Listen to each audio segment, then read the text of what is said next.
Praise the lord. ఎలా ఉన్నారు? ఈ వారం మనము కృప గురించి మాట్లాడదాం. అసలు కృప అంటే ఏంటి? మనము దేనికి అర్హులము కాదో, దేనికి డిజర్వ్ కాదో దానికి అర్హులుగా చేయడమే కృప. మనం దేనికి అర్హులం కాదు? దేవుని ప్రేమకు అర్హులం కాదు.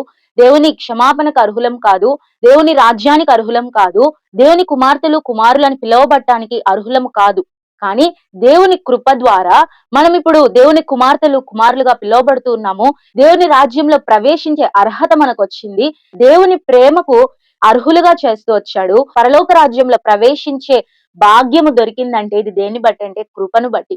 అందుకే అపోస్తులుడైన పౌలు ఏమంటాడంటే ఆ కృప ఉండడమే కాదు, 2 కొరింథీలో అంటాడు ఆ కృపలో అభివృద్ధి చెందాలి. 2 కొరింథీ 8వ అధ్యాయంలో ప్రేమలో ఎలాగైతే మీరు అభివృద్ధి చెందాలనుకుంటారో అలాగే దేవుని కృపలో కూడా అభివృద్ధి చెందండి అని అంటాడు. అంతేకాదు హెబ్రీలకు రాసిన పత్రిక 12వ అధ్యాయంలో అంటాడు ఆ కృపలో మీరు తప్పిపోతారేమో అంటే దేవుని కృప పొందడమే కాదు, దేవుని కృప మన మీద ఉండడమే కాదు, ఆ కృపలో అభివృద్ధి చెందడమే కాదు, కొన్నిసార్లు ఆ కృపలో నుంచి తప్పిపోయే అవకాశం కూడా చాలా ఉంది. కాబట్టి దేవుని కృపలో మనం తప్పిపోకూడదు. దేవుని కృపలో నిలిచి ఉండాలి.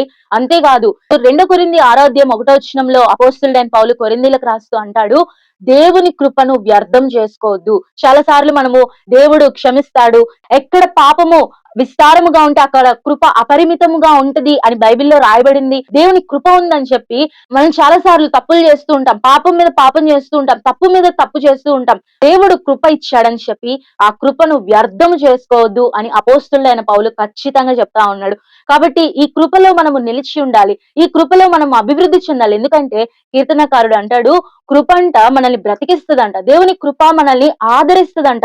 మన జీవితంలో ఆదరణ లేనప్పుడు, బ్రతకలేని పరిస్థితులు ఉన్నప్పుడు దేవుని కృప మాత్రమే మనల్ని బ్రతికిస్తది. అంతేకాదు ఆ కృప ఎంత వరకు ఉంటదంటే అదే కీర్తనకారుడు అంటాడు ఆయన కృప నిరంతరం ఉండును. కాబట్టి ఈ నిరంతరం ఉండే కృపను వ్యర్థం చేసుకోవద్దు.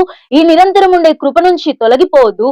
ఈ నిరంతరం ఉండే కృపలో అభివృద్ధి చెందుతూ ఇంకా దేవుని కృప మనం పొందుకొని ఆయన కొరకై జీవిస్తూ ఆయన రాకడ కొరకై సిద్ధపడదాం. Praise the lord.